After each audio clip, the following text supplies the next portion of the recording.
Joe Biden did a giant coup. So he was in Poland, near the Ukrainian border, and he gives a speech. Let me play the clip to you. Let's take a look at what he had to say. Will never grind down their will to be free. Ukraine will never be a victory for Russia, for free people refused to live in a world of hopelessness and darkness.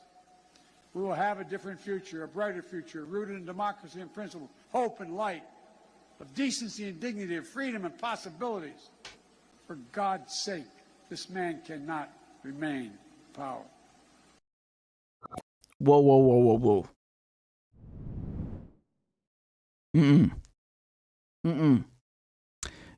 Your ass did not just implicate us in World War III. You were not doing this. You don't. I feel like people don't understand how bad this is. It's already one thing to go and threaten another country, like a sovereign country, with regime change, right? As the United States does with Syria. Assad must go. Gaddafi must go, right? Maduro must go, like as if it's their country. But doing that to a nuclear power, and not just any nuclear power, Russia, right? Again, the history that they've had, even during the height of the Cold War, you never had a U.S. president say that about a Russian president, a Russian leader, that they have to be, they have to go. They cannot remain in power. Even during the Cold War, immediately there was damage control. Immediately, the White House, like within the hour, they're already saying, no, Biden didn't mean it that way. Like, we don't support regime change. No, of course not. They knew he screwed up. They knew it. They knew he screwed up. And the next day, so just a few hours ago, he gets asked this question. Let's take a look at that. Do you believe what you said, that Putin can't remain in power? Or do you now regret saying that because your government has been trying to walk that back? Did your words complicate matters? Well, you asked 3 different questions. I'll answer them all. Number 1, I'm not walking anything back. The fact of the matter is I was expressing the moral outrage I felt toward the way Putin is dealing in the actions of this man. Just brutality. Half the children in Ukraine. I had just come from being with those families. And so, but I want to make it clear, I wasn't then, nor am I now, articulating a policy change. I was expressing the moral outrage that I feel, and I make no apologies for it. Personal feelings? My personal feelings. Secondly, you asked me about, what was the second part? Complicate the diplomacy of this moment. No, I don't think it does. The fact is that we're in a situation where what complicates the situation at the moment is the escalatory efforts of Putin to continue to engage in carnage, the kind of behavior that makes the whole world say, my God, what is this man doing? That's what complicates things a great deal. But I don't think it complicates it at all. What was that last sentence? He's like, that's what complicates things a great deal, but I don't think it complicates it at all. What?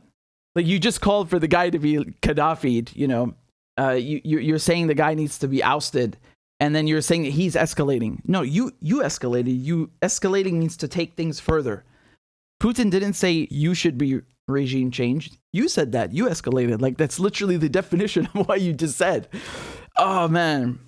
Oh, that is really a giant poo. Look at what he's got written on his cue cards, right? So it says over here, this is from Biden, right? These are real, published by New York Post. So it says here, tough Putin Q&A talking points. Number 1, if you weren't, so this is supposed to be the question from the reporter. If you weren't advocating for regime change, what did you mean? Can you clarify? And then Biden is supposed to say, I was expressing the moral outrage I felt toward the actions of the man. I was not articulating a change in policy. So obviously that was typed up by a staffer or something. And my point here, of course, it's normal to have notes. Everyone has notes. There's nothing wrong with that. But my point here is that, like, the White House scrambling to walk back the comments, the media giving him a pass. You had people saying that either he didn't mean that, or they were trying to deflect to Putin, or they were saying that it's actually good. Like, yeah, Putin should be, he should be gotten rid of. So all various means of, backtracking and defending Biden. And you can see here, of course, they know that he really screwed up. Because he's not just saying it, he's literally next door. Like, it's like someone coming outside your house and saying they're coming in to remove you. He was on the Polish border with Ukraine, right? So he was meeting with all the refugees that have gone there. You have 2 million plus refugees now. But he's basically in the backyard, Russia's backyard, and he's saying this. They held that speech there for a reason. Let's not bullshit each other. You cannot listen to what he said and then say that that's not escalatory. It is. And saying that you're going to walk back those comments when you made them to Russia, it's not something you walk back. This is, again, the arrogance. Like, they get away with saying these things so often about Maduro and Bashar al-Assad. And, they said that about Saddam Hussein as well and Gaddafi. But, man, let me tell you something. If you think for 1 second that Russia is going to allow the United States or NATO to do to Putin what they did to Gaddafi, you are in for a big surprise. Russia will nuke the fucking planet before they allow that to happen. Because remember, Gaddafi, they put a bayonet in his ass. They violated him, and then they executed him. That is how he went down. And that is the doing of Hillary Clinton and half of Biden's current administration. They destroyed that country. They destroyed that country, and they brutally murdered that guy. It's all on video. Right? So if you think the Russians, who regrettably, their votes at the UN at that time, not good. But if you think the Russians are going to allow that to happen, you are in for a big surprise. They will use the nukes first. The same with North Korea. North Korea will nuke you before they allow that shit to happen. This is not a game, right? You don't say these things to nuclear powers. Here's a funny bit. They actually brought on Leon Panetta, who's the former head of the CIA, to get his take. Leon Panetta, the former Defense Secretary, the former CIA Director, former White House Chief of Staff.